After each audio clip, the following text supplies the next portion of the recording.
Hi everyone. आज की video में मैं एक इम्पॉर्टेंट सब्जेक्ट कवर करने वाला हूँ जो है ज्योग्राफी। कई सारे बच्चे समझते हैं कि ज्योग्राफी बहुत डिफिकल्ट है, लेकिन अगर आप पीवाईक्यू के एनालिसिस करो और उसका सिलेबस देखो तो आपको ये पता चलेगा कि ये जो सब्जेक्ट है ना वो दिखने में शायद डिफिकल्ट लगता हो, लेकिन रियलिटी में इसके जो क्वेश्चंस हैं वो कई सारे क्वेश्चन स्ट्रेट फॉरवर्ड होते हैं। तो it is always very helpful कि आप इसके लिए प्रिपेयर करो। और वैसे भी GS1 का एक बहुत ही इंपॉर्टेंट पार्ट है। इसमें you will find that you will get around 8 to 9 questions in GS1 on geography, जिसमें से around 4 questions are for 10 marks and around 4 questions or 5 questions are for 15 marks. Okay, ये पूरा मतलब 2013 से लेके 22 तक यही ट्रेंड चलता आ रहा है। इनफैक्ट 2013-14 में 9-10 क्वेश्चंस भी आए हैं ज्योग्राफी के ऊपर, राइट। लेकिन उसके बाद 8 का एवरेज मेंटेन किया हुआ है। तो ये एक बहुत ही इंपॉर्टेंट सब्जेक्ट है from the GS1 stand point. अगर आप इसका सिलेबस देखोगे तो इसमें आपको कई सारी जगह एनवायरनमेंट के साथ, IR के साथ और डिज़ास्टर मैनेजमेंट के साथ ओवरलैप मिले, राइट। अगर आप ज्योग्राफी के क्वेश्चन देखें तो आपको एनवायरनमेंट और इकोलॉजी में मैनग्रोव्स रिलेटेड क्वेश्चन है।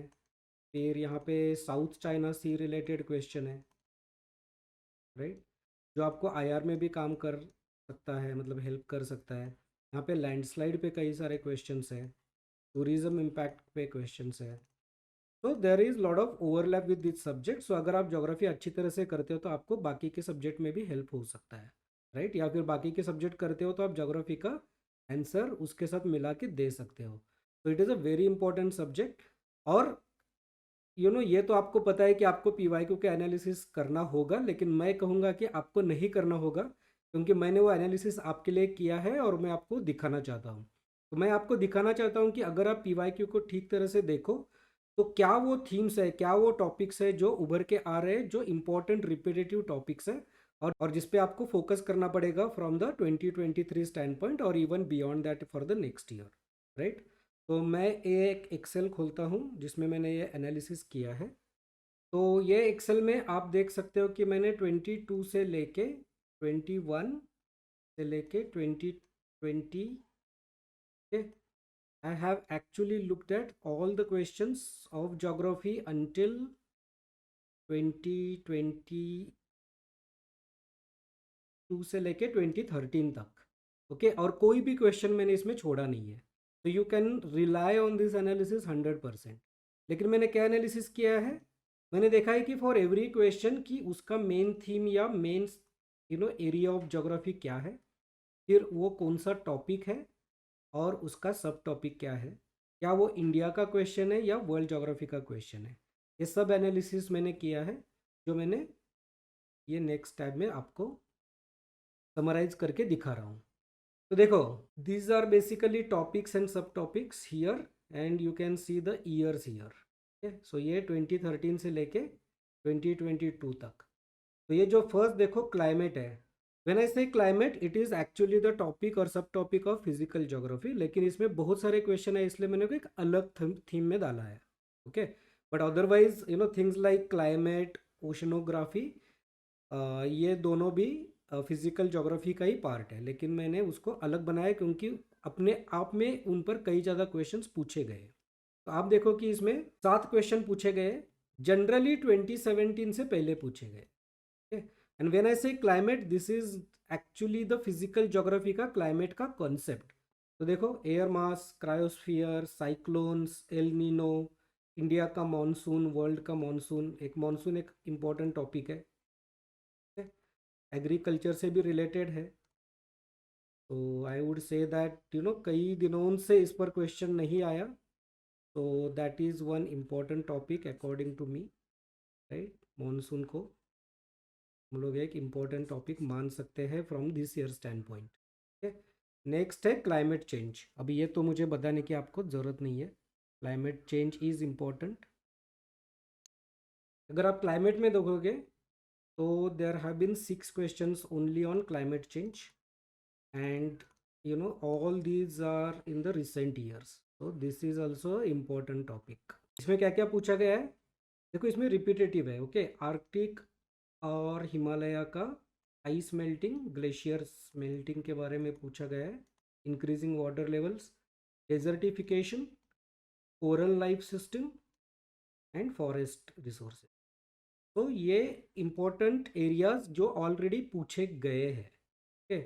लेकिन इसमें ग्लोबल वार्मिंग, कार्बन फुटप्रिंट, ये शायद एनवायरनमेंट में है, मुझे पता नहीं कि ज्योग्राफी में आ जाएगा या एनवायरनमेंट में आएगा, लेकिन कार्बन फुटप्रिंट एक इम्पोर्टेंट टॉपिक है।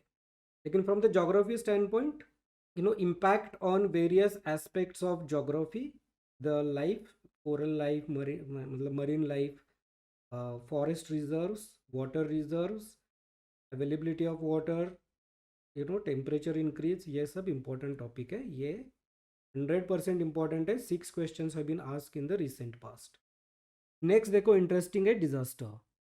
डिजास्टर में देखो 5 क्वेश्चन है, कितना रिपीटेशन है, लैंडस्लाइड, लैंडस्लाइड के ऊपर ही 3 क्वेश्चन है, सिर्फ हिमालय का और वेस्टर्न घाट। तो मुझे नहीं लगता कि अभी ये 21 के बाद इमीडिएटली रिपीट होगा, लेकिन हमको पता है कि जोशीमठ ट्रेजेडी हुआ है, राइट। हिमाचल में कई सारा फ्लड होता है, तो वो एक इम्पोर्टेंट जोग्राफिकल एस्पेक्ट है वहाँ पे। आगे भी आप देखोगे tourism development, I mean tourism का इम्पैक्ट, इसके ऊपर भी क्वेश्चंस आए हैं। तो वो जो नॉर्थ का जो पार्ट है टूरिज़्म बेल्ट, और वहाँ का कोई जोग्राफी है जहाँ पे हिमालयाज का बेल्ट है, जहाँ पे टेक्टोनिक प्लेट भी काम करता है और अर्थक्वेक भी काम करता है, तो वो सब जो रिलेटेड इकोसिस्टम है वहाँ का और उस पर टूरिज़्म का इम्पैक्ट, ये सब इम्पॉर्टेंट टॉपिक है। इस पर कई सारे क्वेश्चंस आ चुके हैं ऑलरेडी। फ्लड्स पर भी क्वेश्चन आ चुके हैं कि फ्लड का वाटर, फ्लड का reservation, sorry conservation of water through the floods and then flood management. Ecology mangrove के ऊपर आया है। एनर्जी, एनर्जी में देखो ये नए नए एनर्जी सोर्सेज जो है इसके ऊपर क्वेश्चंस आए, सोलर पे एक बार, विंड पे एक बार, एटॉमिक पे एक बार, okay. You should be aware, यहाँ पे एटॉमिक का बहुत पुराना क्वेश्चन आया है, तो यहाँ पे ये एक इम्पॉर्टेंट रिपीटेशन हो सकता है, तो इसके बारे में आप ज़रूर पढ़ के जाइए। जियोपॉलिटिक्स, जियोपॉलिटिक्स में there are very few questions. देखोगे तो आप ये जो 10 साल के क्वेश्चंस है इसमें there have been only 4 questions. लेकिन क्या है, इंडिया का interest in Antarctic, Indus water treaty, तो ये वाटर मैनेजमेंट का भी पार्ट है। साउथ चाइना सी हमको पता है, ये एक रिसेंट क्वेश्चन है, स्ट्रेट्स और इस्थमस का ग्लोबल ट्रेड में क्या इंपॉर्टेंस है, okay? तो जियोपॉलिटिक्स वैसे भी आप आईआर के लिए पढ़ते हो, लेकिन when you are reading IR, always think about the places, look at the map, and you link that with the geographical aspect of it, okay? So that will also be an important। इसमें मुझे लगता है Ukraine का geography, NATO, मतलब these are IR topics, right. और जो war conflict चला है, तो ये एक इम्पॉर्टेंट टॉपिक है for this year. Then let us look at human geography. तो ह्यूमन जोग्राफी में यूपीएससी ने क्या किया है ना कि mostly they have ask questions on urbanisation, मतलब अर्बनाइजेशन क्यों होता है, उसके इम्पैक्ट क्यों होते हैं, उसका वाटर पे क्या इम्पैक्ट हो सकता है। सो अलग अलग वेरिएशन है, बट अर्बनाइजेशन रिलेटेड है। एस्पिरेशनल डिस्ट्रिक्ट का एक स्पेसिफिक केस स्टडी था, एंड आई थिंक 2018 में that initiative was discussed a lot, so that's why that question has come। लेकिन apart from that these two are general questions on urbanization, okay। then most important is industries। देखो number of questions 14, okay। almost every year you will find a question on industries। एक साल तो 3 बार आया है, 2 बार आया है, 2 बार आया है, मतलब 2 क्वेश्चंस आए उसी साल में। सो इंडस्ट्री में क्या टॉपिक्स है, इंडस्ट्री में टॉपिक्स है लोकेशन, इंडस्ट्री में टॉपिक्स है कि लोकेशन, कि अलग अलग इंडस्ट्री का लोकेशन के फैक्टर्स क्या है। इंडिया में they have asked questions on all these industries already. Mining पे स्पेसिफिकली माइनिंग का इम्पैक्ट और इम्प्लीकेशन क्या होता है, इंडिया में आईटी के बारे में भी पूछा है, कोल माइनिंग के बारे में पूछा है, इम्पोर्टेंस, राइट। माइनिंग का एक importance, coal mining. World geography में again there is iron, steel, petroleum, rubber, इसका distribution, one is location, another is global distribution, third is Indian distribution, then employment generated by them, and uska impact and implications, relation with economy. All these are सब topics of industry. हर एक industry का आपको यह idea होना चाहिए। From this year stand point मुझे लगता है कि एक बार भी इसमें कुछ ज़्यादा रिपीट नहीं हुआ है। okay? If you see that, you don't see any industry का question has got repeated। Iron और स्टील का एक बार रिपीट हुआ है, लेकिन apart from that you don't really see much of repetitions. Given the focus of Indian government now, I would think that logistics and supply chain, I mean logistics and transport, aviation and shipping, okay, ये industries के ऊपर कभी भी question नहीं आया है।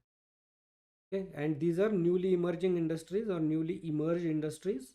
Infrastructure पे बहुत फोकस है और इंफ्रास्ट्रक्चर का लॉजिस्टिक्स और ट्रांसपोर्ट का बहुत ज़्यादा लिंकेज है। आई वुड थिंक दैट कि ये तीन इंडस्ट्रीज भी आप अच्छी तरह से पढ़ के जाइए for this year. Okay, but apart from that you should be aware of all sorts of industries and all this factors. उसका एक फ्रेमवर्क बना लीजिए, पॉइंट्स बना लीजिए, और बहुत ही आसान क्वेश्चन है। ओके, ये स्ट्रेट फॉरवर्ड क्वेश्चन है। मतलब वो बोलता है कि डिस्ट्रीब्यूशन बताओ, वहाँ पे क्यों है उसके फैक्टर्स बताओ, वहाँ पे क्यों नहीं है उसके फैक्टर्स बताओ, या फिर उसमें कुछ एनोमॉली है तो वो बताओ। राइट, मतलब normally you will see that कि iron and steel industry is near the source, but then it is not near the source in many cases. What are the reasons for that? Right, तो Bhilai steel plant वगैरह वो example आप दे सकते हो उसमें। लेकिन think of all these aspects, make your notes, guaranteed तुमको एक क्वेश्चन तो आना ही है इसकी। चलो नेक्स्ट एरिया देखते हैं, इंफ्रास्ट्रक्चर। ये एक इम्पॉर्टेंट एरिया है। ज़्यादा क्वेश्चन नहीं पूछे हैं, पिछले 3 साल में एक भी क्वेश्चन नहीं आया है। लेकिन उसके पहले कि इंडस्ट्रियल कॉरिडोर क्या है, मास ट्रांसपोर्ट क्यों इम्पोर्टेंट है, वाटर ट्रांसपोर्ट, स्मार्ट सिटीज़ पे 2 क्वेश्चंस आए अभी तक के, और बहुत पीछे आए वो। अभी ज़्यादा चर्चा में नहीं है स्मार्ट सिटीज़, लेकिन पढ़ के तो जाओ ज़रूर। इसके अलावा मुझे लगता है कि ये जो अपना गवर्नमेंट का गति शक्ति है ना, ये अच्छी तरह से पढ़ के जाओ आप, और बाकी के भी इंफ्रा इनिशिएटिव के बारे में पढ़ के जाओ। आपको पता है कि मैडम ने 2 साल मतलब लास्ट टू लास्ट ईयर का बजट में इंफ्रा पे बहुत ज़्यादा फोकस किया था। लास्ट ईयर बजट में भी फोकस था। So these are important topics. Because no question has been asked, I would think that it has now become important time for its repetition. Okay?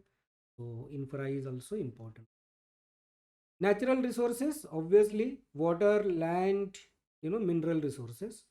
Everything is there in this. Important topic, 7 questions. ये भी straightforward, में भी distribution है, impact है, अलग अलग type के resources. Oil and gas, देखो ऑयल एंड गैस यहाँ पे एक बार पूछा है, और मुझे लगता है यहाँ पे एक बार पूछा है, एंड दैट नो। तो ऑयल एंड गैस का भी शायद एक इम्पोर्टेंट एरिया बन सकता है इसमें।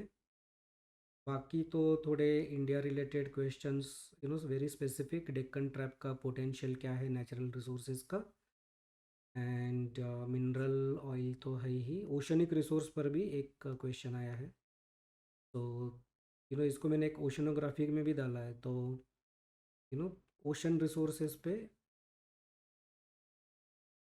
या मरीन रिसोर्सेज आप जिसे कहते हो, ये भी इम्पोर्टेंट एरिया है। So this is one of the important topic. थोड़ा बड़ा है, वेग है, लेकिन स्ट्रेट फॉरवर्ड क्वेश्चंस रहते हैं। Oceanography, now this is a part of physical geography, but I have put it separately, not under physical, because इसमें 5 क्वेश्चंस आए। ओके, तो अपने आप में, और ये देखो करंट्स में 3 क्वेश्चन आए, ओशन करंट्स। एक तीन क्वेश्चन आए, ठीक है। एंड ये मरीन इकोसिस्टम पे एक आया है, सैलिनिटी पे एक आया है। तो जनरली एक इम्पोर्टेंट एरिया बन गया है, तो आप अच्छी तरह से कर लीजिए। सिंपल एरिया, सिंपल टॉपिक है समझने के लिए, और ज़्यादा बड़ा भी नहीं है, ठीक है। important aspects are there, like you have to understand certain things, but that is otherwise a very simple topic, so I would strongly advise you to prepare for it. और देखो फिजिकल ज्योग्राफी। अब physical geography क्या है ना, अब तक आपने जो देखा, मतलब ऑफ कोर्स ओशनोग्राफी और क्लाइमेट को छोड़कर, क्लाइमेट चेंज हुआ, इंफ्रास्ट्रक्चर हुआ, इंडस्ट्रीज हुआ, आपको जो आंसर है उसमें करंट का डेटा भी डालना पड़ेगा, okay? So you should be, so when you are making the notes, you make the notes of static, and जब कोई न्यूज़ आ जाए, जब आप कोई नया रिपोर्ट पढ़ लो, उसमें से कुछ रिलेवेंट मिल जाए उसके रिलेटेड, तो फॉर एग्जांपल आपने इंडस्ट्रीज़ और लोकेशन के बारे में एक बेसिक स्ट्रक्चर बना लिया, नोट्स बना लिए, फिर सडनली एक न्यूज़ आया गई, आईटी में ये हो रहा है, या फिर शिपिंग में वो हो रहा है, एविएशन में इतना एक्सपेंशन हो रहा है, या इतना बजट में अलोकेशन हो रहा है। So instead of noting down that as a part of your current affairs, put it as a part of your static notes, right. मतलब एक एक एविएशन का, या फिर शिपिंग का, या फिर मैन्युफैक्चरिंग का, या फिर रबर का, जो भी आपका नोट्स है वो सब स्टैटिक प्लस डायनामिक सब एक ही बना लो, तो आपको वो रिवाइज करने में, सो यू ऑलवेज रिवाइज और make your notes according to topic, okay. ये मत करना कि मैंने एनसीईआरटी पढ़ लिया, मैंने स्टैटिक पढ़ लिया, फिर ये करंट अफेयर्स है ज्योग्राफी का, ये ज्योग्राफी का स्टैटिक है, वो नहीं करना है। आप एक टॉपिक ले लो, क्लाइमेट चेंज ले लो, क्लाइमेट चेंज का क्यों होता है, कैसे होता है, that your static, right. And then अभी का जो रिसेंट जो भी न्यूज़ आएगा क्लाइमेट चेंज रिलेटेड, G20 से कुछ निकल गया, कोई एग्रीमेंट हो जाएगा, you put in the same notes, okay. So that is the only way you will be able to link the things with static and current, and you will be able to make a comprehensive answer for either static question or dynamic question, okay? लेकिन ये physical geography का जो है ना, वो mainly static है, ये बहुत ही लो हैंगिंग फ्रूट है। I am calling this as a low hanging fruit, क्यों? क्योंकि इसमें डायनेमिक होगा ही नहीं, ओके। मतलब आप कुछ एग्जाम्पल रिसेंट इसमें डाल सकते हो, लेकिन क्वेश्चन मे और may not warrant it. For example यहाँ पे बोला ट्रोपोस्फियर का इम्पैक्ट क्या होता है वेदर पे, स्ट्रेट फॉरवर्ड है, राइट। कॉन्टिनेंटल ड्रिफ्ट थ्योरी क्या होता है, उसका एविडेंस क्या है, स्ट्रेट फॉरवर्ड है, थेरोटिकल क्वेश्चन है, राइट। रिवर्स रिवर्स में डेल्टा क्यों नहीं होता इंडिया में, मतलब वेस्टर्न एरियाज में, तो वो एक क्वेश्चन है। इंडिया को सब कॉन्टिनेंट क्यों बोलते हैं, वो एक क्वेश्चन है। टूरिज्म का क्या इम्पैक्ट है, माउंटेन पे टूरिज्म का क्या इम्पैक्ट है, राइट। इसमें थोड़ा करंट आ सकता है, लेकिन मैंने इसको फिजिकल में डाला है क्योंकि यहाँ पे इंडिया के सिनारियो में plate tectonics, right, soil erosion, ये सब टॉपिक्स आते हैं, रेनफॉल, इसके साथ साथ फिर एनक्रोचमेंट आएगा, राइट, अनसस्टेनेबल डेवलपमेंट आएगा, वगैरह वगैरह। तो इसलिए मैंने इसको इधर डाला है स्टैटिक में, because of this aspects, but otherwise ये थोड़ा ओवरलैपिंग है। रॉक्स देखो, प्राइमरी रॉक्स के टाइप्स बताओ, कितना इजी क्वेश्चन है, आप कर लो, उसको वो गलत दे भी नहीं सकता चाह कर भी, करेक्ट। तो this is very important. Temperature inversion एक बार आया है, वोल्केनोज आया है, ये 2021 में आया है वोल्केनोज का क्वेश्चन। यहाँ पे डिस्ट्रीब्यूशन मतलब पूछा है कि 2021 में कितने वोल्केनोज हुए, कहाँ कहाँ हुए, तो ये भी थोड़ा करंट से रिलेटेड था, लेकिन उसके इम्पैक्ट और इम्प्लीकेशंस भी है, ठीक है। ये रिंग ऑफ फायर पूरा स्टैटिक है, सरकम पैसिफिक जोन, ठीक है, उसके कैरेक्टरिस्टिक पूछे हैं। मतलब ये स्ट्रेट फॉरवर्ड है, इसमें आपको कुछ सोचना ही नहीं है, हाँ, जो पढ़ा है जाके उधर उतार देना है।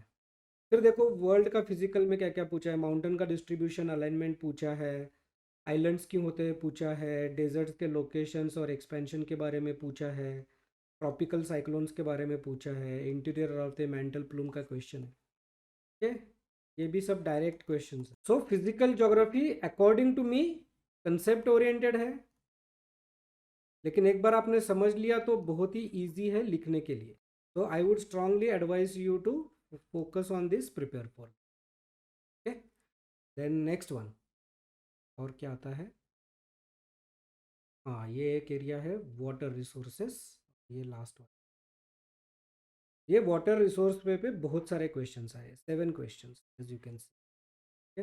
Water storage, water conservation, river linking के बारे, river linking can solve water problems, scarcity, water stress, water scarcity, water harvesting, and मैंने जैसे पहले बताया कि यहाँ पे अर्बनाइजेशन में इम्पैक्टेड इम्प्लीकेशंस है, but these are basically water specific question जो 2021 में आया था. Important, easy. मतलब इतने क्वेश्चन आ ही गए तो भी आ ही सकता है. ओके, 21 में क्वेश्चन आया है, 22 में नहीं आया है, 23 में ज़रूर आ सकता है अगेन, बिकॉज ये एक इम्पॉर्टेंट टॉपिक है, पूरी दुनिया के लिए है. उसका रिलेवेंस कम नहीं हुआ है, उल्टा बढ़ता ही जा रहा है. वेदर का एक अजीबो गरीब क्वेश्चन सडनली आया था 22 में, वेदर वार्निंग्स के अलग अलग इंडिकेटर्स के बारे में. तो मुझे पता नहीं के बारे में कितने लोगों ने प्रिपेयर किया होगा, but that was meteorological department. The last one. There have been questions on current affairs. India के स्पेस रिसर्च के बारे में एक क्वेश्चन आया है 2018 में, नासा के बारे में एक आया है 2017 में, एंड देन पल्सेस, ये जो ईयर था 27, तो वो इंटरनेशनल पल्स ईयर डिक्लेयर हुआ था, तो वो क्यों हुआ था, उसका ग्रोथ क्यों इम्पोर्टेंट है, ये क्वेश्चन है. okay? अभी हमको पता है कि in this year we have Chandrayaan and we have Aditya. तो इंडियन स्पेस प्रोग्राम एक इम्पोर्टेंट टॉपिक बन सकता है. इसे आप साइंस टेक में डाल सकते हो other than geography, but that is one important topic. तो ये शीट का समरी है. ये शीट मैं अपने टेलीग्राम चैनल पे शेयर कर दूंगा. Please join the channel and you will get this sheet. So अभी coming back to the summary of this summary, तो हमें इससे क्या पता चल रहा है? Let us identify important topic. जैसे मैंने बताया, इंडस्ट्रीज का डिस्ट्रीब्यूशन, देन फिजिकल, इसमें सब कुछ आएगा. क्लास 11 का एनसीईआरटी देख लो, चैप्टर्स सब कुछ आएगा. Volcano, tsunami, earthquakes. हाँ, मुझे लगता है कि अर्थक्वेक के बारे में कभी भी क्वेश्चन नहीं है, तो ये एक इम्पॉर्टेंट हो सकता है क्योंकि टर्की का बड़ा अर्थक्वेक हमने इस साल देखा है. That is one area I think. Another area I would think is tectonic पे पूछा है, रिफ्ट थ्योरी पे पूछा है, लेकिन सी फ्लोर स्प्रेडिंग पे नहीं पूछा. तो ये भी एक इम्पॉर्टेंट है मेरे लिए, क्योंकि ये 2 कवर हो गया है, ये बचा है अभी. इस पर तो आना ही है कभी ना कभी क्वेश्चन. ठीक है, इस पर मैंने एक बहुत अच्छा वीडियो बनाया है जिसका लिंक मैं आपको डिस्क्रिप्शन में दे दूंगा. इनफैक्ट 2 वीडियो है, दोनों का लिंक दे दूंगा, आप यहाँ पे आई बटन में भी देख सकते हैं. Then climate and climate change, दोनों मिला के 13 क्वेश्चंस आए हैं. Disaster, geopolitics, then natural resources, important. Water resources, important. infrastructure, important. I think these are coming out as very important topic. If you look at the syllabus, okay, you have to always look at the PYQs from the syllabus standpoint. तो हमने बोला कि climate change, climate plus climate change, then physical, then infra, water resources and natural resources and industries. These are some dominating themes. Okay? अब देखो इसको syllabus में, salient features of world physical geography में ये कवर हो जाएगा, ये cover हो जाएगा climate, and then distribution of key natural resources. मतलब सिलेबस में दिया हुआ है. Primary, secondary, tertiary sector industries in various parts of the world including India. Global industries पे ज़्यादा नहीं पूछा है, इंडिया पे पूछा है. और मैंने बोला कि इसमें एविएशन, शिपिंग एंड ट्रांसपोर्ट, ये एक इमर्जिंग इम्पोर्टेंट एरिया है. Let me add banking also to this, क्योंकि गवर्नमेंट का जन धन योजना बहुत फोकस है बैंकिंग के ऊपर. तो this 4 industries I would say that अब तक कभी भी क्वेश्चन नहीं आया लेकिन इम्पोर्टेंट है. okay? तो ये इंडस्ट्रीज इसमें कवर हो गया. नेचुरल रिसोर्सेस हो गया, वाटर रिसोर्सेस हो गया, physical resources, physical and climate हो गया. इंडस्ट्री से रिलेटेड ही है इंफ्रास्ट्रक्चर. देन देखो इंपॉर्टेंट जियो फिजिकल फिनोमेना, ये मतलब फिजिकल में ही आता है. Earthquake, tsunami, volcanic activity, cyclones. उन्होंने ये 2 पे क्वेश्चन पूछ लिया है, इस पर बचा है क्वेश्चन, तो मेरे लिए इम्पोर्टेंट है. ये तो करना ही है, मतलब वोल्केनो और साइक्लोन मुझे करना ही है, लेकिन अर्थक्वेक भी मुझे ज़्यादा इम्पोर्टेंट लगता है from the 23-24. Then geographical features, flora fauna and the effects of such changes. तो physical is a very long topic. इसमें land forms, right, pressure distribution, temperature distribution, बहुत है. क्लास 11 का ज्योग्राफी निकाल के देख लो. And I am putting lot of videos, animated videos on this topics, तो वो भी देख लेना, बहुत आपको अच्छी तरह से एवरी टॉपिक समझ में आ जाएगा. Okay, so this is the summary. So I will share that Excel on the Telegram channel. If you have not subscribed to my channel, please join the channel and subscribe to this YouTube channel also. I am bringing a lot of good geography videos which are animated, and I am also coaching you on CSAT. So thank you very much for watching this. I hope that this will be helpful for you for the mains in 23 as well as 24. Thank you very much. I'll see you in the next one.